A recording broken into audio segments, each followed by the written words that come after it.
நான் உங்களுக்காக வாசிக்கிறேன். லூக்கா 8ஆம் அதிகாரம் 8ஆம் வசனம். சில விதை நல்ல நிலத்தில் விழுந்தது, அது முளைத்து ஒன்று 100 பலன் கொடுத்தது என்றார். இவைகளை சொல்லி கேட்கிறதற்கு காதுள்ளவன் கேட்க கடவன் என்று சத்தமிட்டு கூறினார். ஆண்டவராகிய இயேசு கிறிஸ்து இந்த உலகத்திலே மனுஷனாய் அவர் வாழ்ந்த காலத்தில் அவர் இந்த வார்த்தையை சொன்னார். சில விதை நல்ல நிலத்தில் விழுந்தது, அது முளைத்து ஒன்று 100 பலன் கொடுத்தது என்றார்.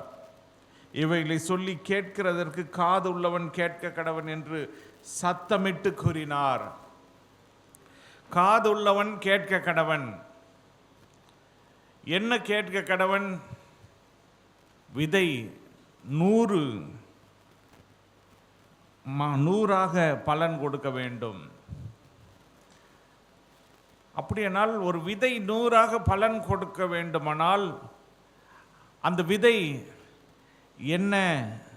அதை குறித்து 8ஆம் அதிகாரம், லூக்கா 8ஆம் அதிகாரம் 15ஆம் வசனத்தில், நல்ல நிலத்தில் விதைக்கப்பட்டவர்கள் வசனத்தை கேட்டு அதை உண்மையும் நன்மையுமான இருதயத்திலே காத்து பொறுமையுடனே பலன் கொடுக்கிறவர்களாக இருக்கிறார்கள். அந்த விதை தான் வசனம், தேவனுடைய வசனம். நம்முடைய இருதயம் நல்ல நிலமாக இருந்தால், நல்ல நிலத்திலே விதைக்கப்பட்டவர்கள் வசனம் தான் விதை, வசனத்தை கேட்டு அதை உண்மையும் நன்மையுமான இருதயத்திலே காத்து அந்த வசனத்தை காத்து கொள்ள வேண்டும். பொறுமையுடனே பலன் கொடுக்கிறவர்களாக இருக்கிறார்கள். இன்னைக்கு பலனை குறித்து பார்க்கிறோம். பலன், தேவன் நம்மளை பலன் கொடுக்கிறவர்களாய் மாற்ற வேண்டும் என்று விரும்புகிறார். இந்த உலகத்தில் மனுஷனாய் பிறந்த எல்லாரும் பலன் கொடுக்க வேண்டும். ஒரு மிருகம் இருக்கிறதுன்னு சொன்னால் அந்த மிருகம் பலன் கொடுக்கிறது. அந்த மிருகத்துக்கும் அறிவு இருக்கிறது. அந்த மிருகத்துக்கு 5 அறிவை தேவன் கொடுத்திருக்கிறார்.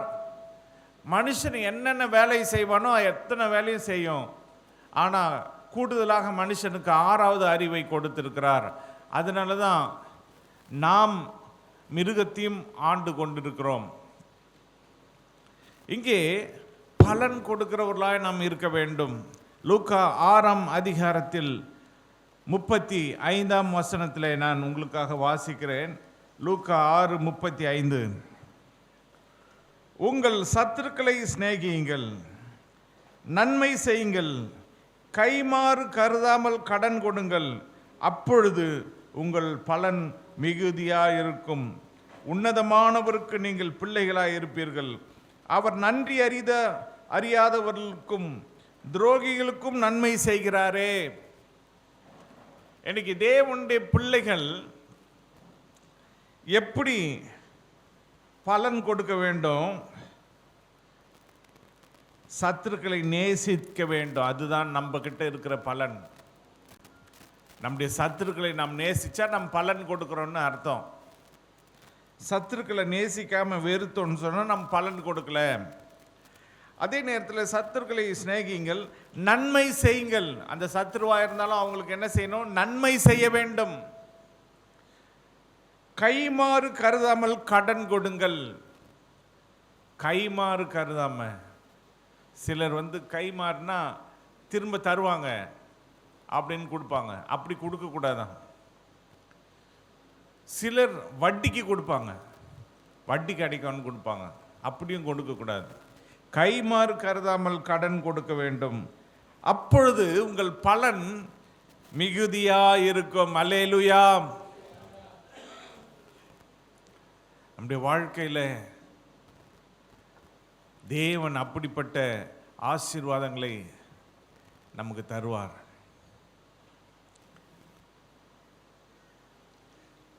நாம் அப்பொழுதுதான் பலன் கொடுக்கிறவர்களாக இருப்போம். உன்னதமானவருக்கு பிள்ளைகளாக இருப்போம்.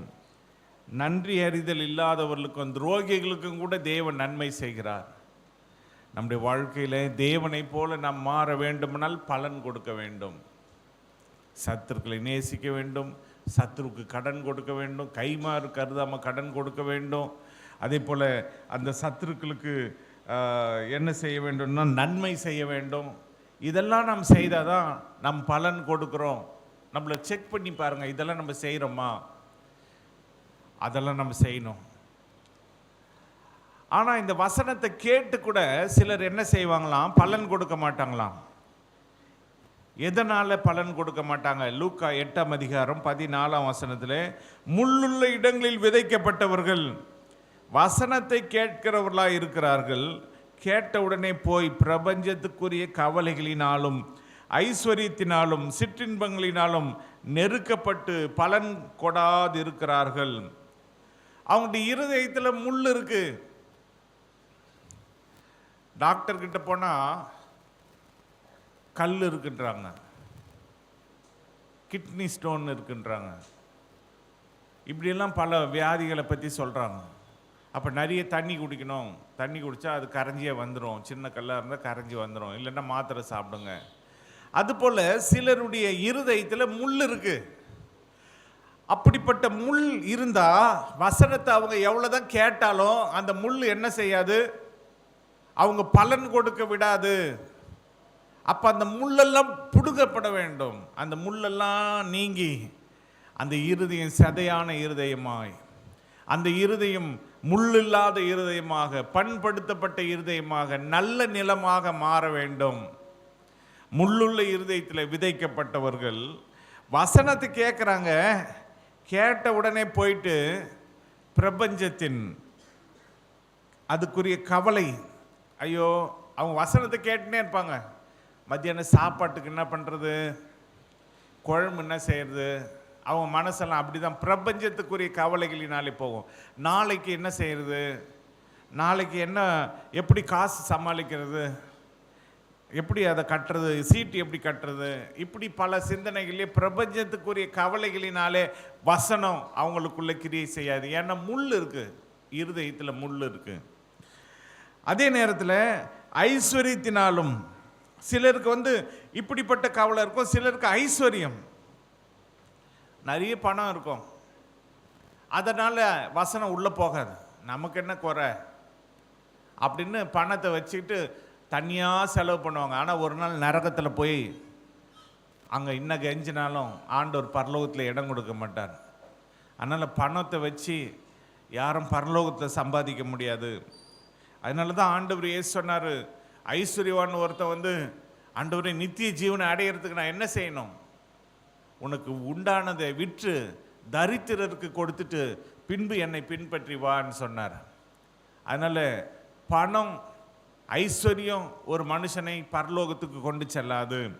அதனால் அதன் மேலே நம்முடைய மனதை வைக்கக்கூடாது. அதே போல் சிற்றின்பங்கள் இதெல்லாம் அவங்கள நெருக்கும், அவங்கள நெருக்கி பலன் கொடாமல் போயிடுவாங்களாம். ஆனால் தேவன் நம் பலன் கொடுக்க வேண்டும் என்று அவர் விரும்புகிறார். தேவனுடைய ஜனங்களுக்கு முக்கியமாக எது பலன்? ரோமர் 6ஆம் அதிகாரம் 22ஆம் வசனத்தில் இதை குறித்து நாம் பார்க்கிறோம். ரோமர் 6ஆம் அதிகாரம் 22ஆம் வசனம், இப்பொழுது நீங்கள் பாவத்தினின்று விடுதலையாக்கப்பட்டு தேவனுக்கு அடிமைகள் ஆனதினால் பரிசுத்தமாகுதல் உங்களுக்கு கிடைக்கும் பலன், முடிவோ நித்திய ஜீவன். அல்லேலூயா. நம்ம எல்லாருக்கும் பரிசுத்தமாயிட்டமே, நாம் பரிசுத்தமாயிட்டமே, நம்முடைய பாவத்தை இயேசு மன்னிச்சிட்டாரே, அதுதான் நமக்கு கிடைச்ச பலன். இந்த பலனால நமக்கு என்ன கிடைக்கும்? நித்திய ஜீவன், பரலோகம் கிடைக்கும். இதுக்கு மேல தேவனுடைய பிள்ளைகளுக்கு என்ன வேணும்? அந்த பரலோகத்துக்கு போறதுக்காக இந்த உலகத்தில் நம்ம எதையும் இழக்கலாம். பணத்தை இழக்கலாம், சொத்தை இழக்கலாம், எல்லாத்தையும் விட்டுட்டு அந்த பரிசுத்தம் அடையிறதுக்கும் அந்த நித்திய ஜீவனை பெறறதுக்கும் அதுதான் நம்முடைய பலன். ஆகவே தான் மோசே தன்னுடைய வாழ்க்கையில் அவன் ராஜகுமாரனாக வளர்ந்த பொழுது எபிரேயர் நிருபத்தில் 11ஆம் அதிகாரத்தில் மோசே அங்கே இருந்த அந்த செல்வத்தின் மேல ஆசை வைக்காமல் 11:26 இனி வரும் பலன் மேல் நோக்கமாயிருந்து எகிப்தில் உள்ள பொக்கிஷங்களிலும் கிறிஸ்துவின் நிமித்தம் வரும் நிந்தையை அதிக பாக்கியம் என்று எண்ணினான். மோசே யார்? அந்த எகிப்து தேசத்தில் ஒரு இளவரசனாக வளர்க்கப்பட்டான். ஆனால் இளவரசனாக வளர்க்கப்பட்ட அவன் எகிப்தில் இருக்கிற பொக்கிஷங்களை அவன் இச்சிக்கவில்லை. அது தற்காலிக பலன். நாம் இந்த உலகத்தை இச்சிக்கிறோம், இந்த உலகத்தை ஆசிக்கிறோம். நிறைய பேர் நிலங்கள், வீடுகள், தங்க நகைகள், இது மேலே மனசை வச்சு இதையே வாங்கிட்டு இருப்பாங்க. ஒரு அளவுக்கு வாங்கினா ஒன்றும் இல்லை, அளவுக்கு மீறி வாங்கிட்டு இருப்பாங்க. ஆனால் இவன் இந்த எகிப்தில் இருக்கிற பொக்கிஷங்கள் மேலே மனதை வைக்காம தற்காலிகமாக இருக்கக்கூடிய பலன் மேலே அவன் மனதை வைக்காம இனி வரும் பலன், இனிமே தேவன் கொடுத்தாதான் உண்டு.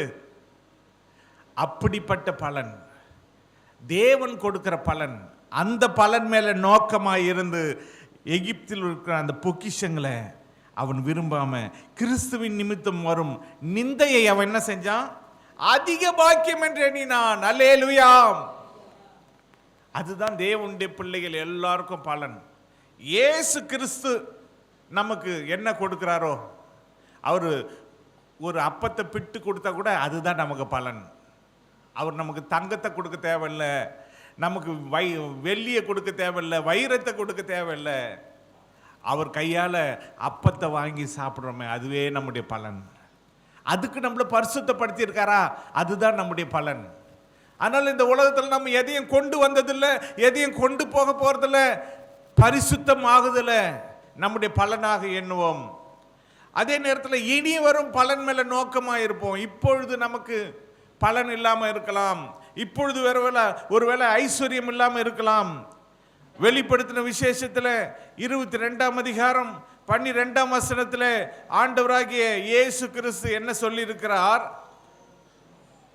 வெளிப்படுத்தின விசேஷம் 22:12 நான் உங்களுக்காக வாசிக்கிறேன். இதோ சீக்கிரமாய் வருகிறேன், அவன் அவனுடைய கிரியைகளின்படி அவன் அவனுக்கு நான் அளிக்கும் பலன் என்னோட கூட வருகிறது.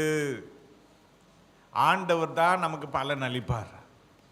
இந்த உலகத்தில் மனுஷர்கள் நமக்கு பலன் கொடுக்காம போகலாம், அத்திமரம் நமக்கு பலன் கொடுக்காம போகலாம், திராட்சை செடி நமக்கு பலன் கொடுக்காம போகலாம், மந்தை நமக்கு பலன் கொடுக்காம போகலாம், நம்முடைய பெற்றோர் ஒருவேளை நமக்கு பலன் கொடுக்காம போகலாம், நம்முடைய உறவினர்கள் ஒருவேளை சோறு போடாம போகலாம்.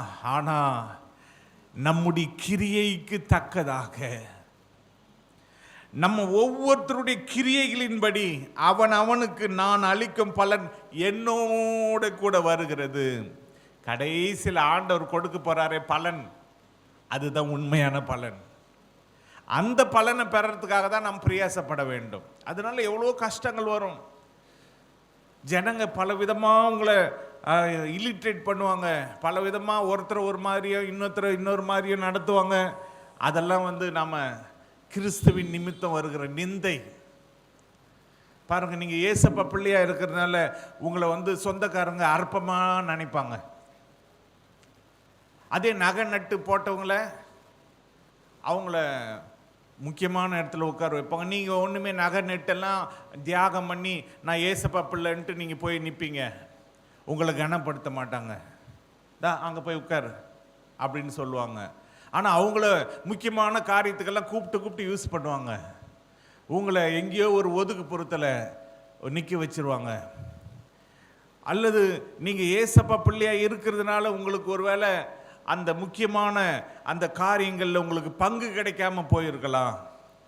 ஆனால் உண்மையான பங்கு இனிமே தான் வரப்போகுது. அல்லேலூயா. அந்த பங்கு தான் ஆண்டவர் இயேசு கொடுக்கிற பங்கு. அந்த பங்கை நாம் பெற்றுக்கொள்வோம் என்று சொன்னா அதை விட இந்த உலகத்தில் வேற எதுவுமே கிடையாது. அல்லேலூயா.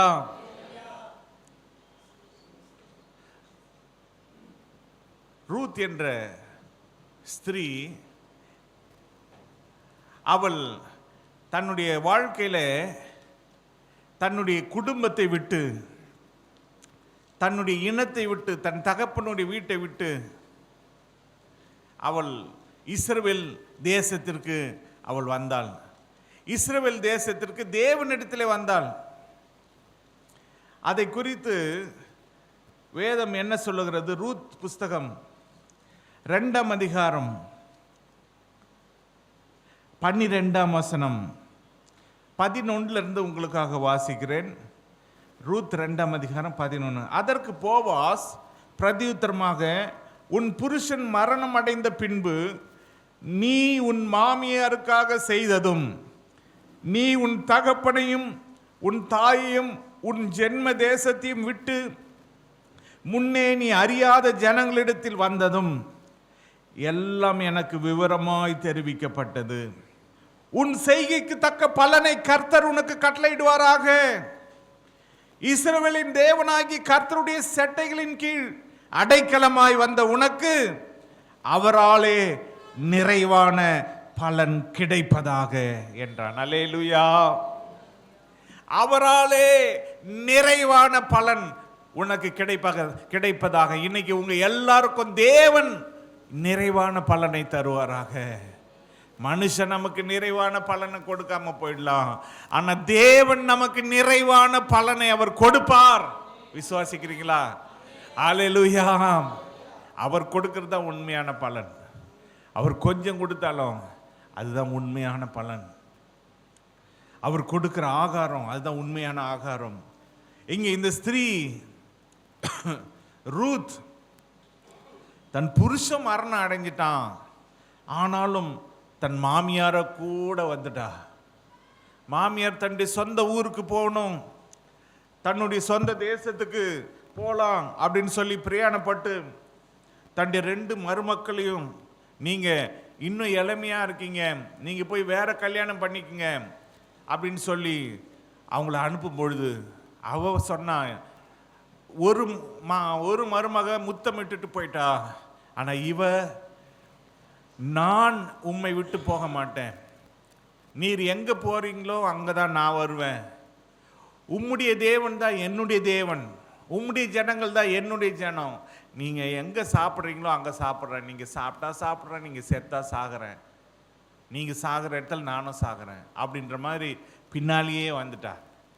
அதனால அவளுடைய பேர் அங்கே பிரஸ்தாபம் ஆகிறது. ஒரு ஸ்திரீ இப்படி வந்திருக்கிறா, தன்னுடைய ஜென்ம தேசத்தை விட்டுட்டு வந்திருக்கிறா. அவ ஒரு விதவை, ஆனாலும் இஸ்ரவேலின் தேவனை நம்பி அவ வந்ததுனால அவளை தேவன் ஆசீர்வதித்தார். போவாஸ் என்ற மணவாளனை அவளுக்கு தேவன் கொடுத்தார். அவளுக்கு வீடு, வாசல், தோட்டங்கள், துறவுகள், அதுக்கெல்லாம் சொந்தக்காரனாகி போவாசை கொடுத்தார். ஒரு அனாதை பெண்ணை போல வந்த அந்த ஸ்திரீக்கு எல்லா நன்மைகளும் கொடுத்தார். இன்னைக்கு எத்தனை பெண்கள் தன் வீட்டை விட்டு புருஷன் வீட்டுக்கு, புருஷனை நம்பி வந்திருப்பீங்க. ஒருவேளை புருஷனால உங்களுக்கு நிறைவான பலன் கொடுக்க முடியலனாலும் இஸ்ரவேலின் தேவனை நம்பி நீங்க வந்திருந்தா அவரால் உங்களுக்கு நிறைவான பலன் நிச்சயமாக உண்டு. அல்லேலூயா. அதனால இந்த தேவன் தான் நம்முடைய தேவன், நிறைவான பலனை கொடுக்கிற தேவன். நிறைவான பலன் மட்டுமல்ல, 100 மடங்கு பலன் தருகிறவர். எபிரேயர் 11ஆம் அதிகாரம் அவரை குறித்து வேதம் சொல்லுகிறது. எபிரேயர் 11ஆம் அதிகாரம் 6ஆம் வசனத்தை வாசித்து பார்த்தோம் என்று சொன்னால், நான் உங்களுக்காக வாசிக்கிறேன். விசுவாசம் இல்லாமல் தேவனுக்கு பிரியமாயிருப்பது கூடாத காரியம். ஏனென்றால் தேவனத்தில் சேருகிறவன் அவர் உண்டென்றும் அவர் தம்மை தேடுகிறவர்களுக்கு பலன் அளிக்கிறவர் என்றும் விசுவாசிக்க வேண்டும். நம் பலன் பெறறதுக்கு ஒன்னே ஒன்று தான் தேவை, தேவன் உண்டு. இயேசு உயிரோடு தான் இருக்கிறார். தேவனுக்கு விசுவாசம் இல்லாமல் யாருமே பிரியமா இருக்க முடியாது. அப்போ நம்ம முதல் விசுவாசிக்க வேண்டியது என்ன? தேவன் இருக்கிறாரு, அவரிடத்தில் சேருகிறவர்களுக்கு, அவர் தம்மை தேடுகிறவர்களுக்கு பலன் அளிக்கிறார். அதை விசுவாசிக்கணும். தேவனிடத்தில் சேருகிறவன் அவர் உண்டென்றும், அவர் தம்மை தேடுகிறவர்களுக்கு, இப்ப இன்னைக்கு யாரை தேடி வந்திருக்கிறீங்க? ஆண்டவர் இயேசுவை தேடி வந்திருக்கிறீங்க. அப்போ உங்களுக்கு பலன் கிடைக்குமா கிடைக்காதா? கிடைக்கும். நீங்க விசுவாசிக்கணும், நிச்சயமா பலன் கிடைக்கும். ஆதியாகமம் 26ஆம் அதிகாரத்தில் 12ஆம் வசனத்தில் ஈசாக்கை குறித்து வேதம் சொல்லுகிறது. ஈசாக்கு அந்த தேசத்தில் விதை விதைத்தான். கர்த்தர் அவனை ஆசீர்வதித்ததினால் அந்த வருஷத்தில் 100 மடங்கு பலன் அடைந்தான். 100 மடங்கு பலன் அடைந்தான். அப்ப தேவனை இவன் விசுவாசித்தான். எல்லாம் ஊரெல்லாம் பஞ்சம், நாடெல்லாம் பஞ்சம், உலகமெல்லாம் பஞ்சம். ஆனா இவன் விதை விதைக்கிறான். தேவன் 100 மடங்கு பலன் தருகிறார். அதுதான் நாம் ஆராதிக்கிற தேவன். உலகத்திலேயே பஞ்சம் இருந்தாலும் பஞ்சத்திலே அவர் உயிரோட நம்மளை காப்பாற்றுவார். கொரோனாவில் நம்மளை காப்பாற்றினாரு. நம்ம சபையில் எல்லாரையும் காப்பாற்றினார். பஞ்சத்தில் உயிரோட காப்பாற்றி ஆகாரம் கொடுக்கிற தேவன் அவர் தான். நம்மளை படைத்த தேவன், வானத்தை பூமியை படைத்த தேவன். அவரை விசுவாசித்தோம் என்று சொன்னா ஈசாக்குக்கு 100 மடங்கு பலன் கொடுத்தவர் நம்ம எல்லாருக்கும் 100 மடங்கு பலனை கொடுப்பார். அதனால சோர்ந்து போகாதீங்க, தேவன் நம்மளை ஆசீர்வதிப்பார். அல்லேலூயா. இந்த மாதத்தில் தேவன் நமக்கு கொடுத்திருக்கிற வாக்குத்தத்தத்தை வாசித்து நாம் முடிக்க போகிறோம். சங்கீதங்களின் புஸ்தகம் 18ஆம் அதிகாரம் 35ஆம் வசனத்தில், உம்முடைய ரட்சிப்பின் கேடகத்தையும் எனக்கு தந்தீர், உம்முடைய வலதுகரம் என்னை தாங்குகிறது, உம்முடைய காருண்யம் என்னை பெரியவனாக்கும். தேவனுடைய காருண்யம் உங்களை பெரியவர்களா மாற்றும். அல்லேலூயா. பலனை கொடுத்து உங்களை பெரியவங்களா மாத்திரும். அதனால சோர்ந்து போகாதீங்க, தைரியமா இருங்க. இயேசு இருக்கிறாரு, இயேசு உயிரோட இருக்கிறார். அவர் எல்லாவற்றையும் பார்த்து கொள்வார். அவங்களுக்கு நிறைவான பலனை கொடுப்பார். உங்களை பெரியவங்களா மாற்றுவார். அல்லேலூயா. நம் கண்களை மூடி நம்ம ஜெபம் பண்ணலாமா? இந்த ஆராதனை தொடர்ந்து திருவிருந்து ஆராதனை இருக்கிறது. நீங்கள் கலந்து கொள்ள உங்களை அன்பாய் கேட்டுக்கொள்கிறேன். எங்கள் அன்பின் பரிசுத்த பிதாவே, இந்த நாளிலே நம்முடைய சமூகத்தில் வந்திருக்கிற ஒவ்வொரு தேவ பிள்ளைகளை நீர் கண்ணோக்கி பாரும். நீரே பலன் கொடுக்கிற தேவன். அப்பா, நாங்கள் பலன் கொடுக்க வேண்டும் என்று நீர் விரும்புகிறீர். எங்களுக்கும் நீர் பலனை கொடுக்கிறீர். இனி வரும் பலன் மேல நாங்கள் நோக்கமாக இருக்க உதவி செய்யும். இந்த உலகத்தின் பலன் மேல நாங்கள் நோக்கமாக இருந்து ஏமாந்தது போதும் ஆண்டவரே. இந்த உலகத்தில் மனிதர்களை நம்பி நாங்கள் ஏமாந்தது போதும் ஆண்டவரே. உம்மேல் நம்பிக்கையாயிருந்து நிறைவான பலனை நாங்கள் பெற்றுக்கொள்ள தேவன் எங்களுக்கு ஒத்தாசை செய்யும். ஆண்டவரே, இனி வரும் பலன் மேலே மோசே நோக்கமாக இருந்தான். அதுபோல நாங்களும் இனி வரும் பலன் மேல நோக்கமாக இருந்து அதற்காக கிரியை செய்ய உதவி செய்யும். ஏனென்றால் அவனுடைய கிரியைகளுக்கு தக்க பலனை தான் நீர் கொண்டு வரப்போகிறீர். இது ஒருவரும் கிரியை செய்யக்கூடாத ராக்காலம் வருகிறது. அதற்குள்ள உமக்காக, உம்முடைய நாமத்திற்காக நாங்கள் கிரியை செய்ய உதவி செய்யும். நாங்கள் கிரியை செய்தா எங்களுக்கு நீர் பலனை கொண்டு வந்து தருவீர். உமக்கு நன்றி அப்பா, உமக்கு ஸ்தோத்திரம். நீரே ஒவ்வொரு தேவ பிள்ளைகளே ஆசீர்வதியும். உமக்கே சகல துதிகன மகிமையை ஏறெடுக்கிறோம். இயேசுவின் நாமத்தில் பிதாவே, ஆமென்.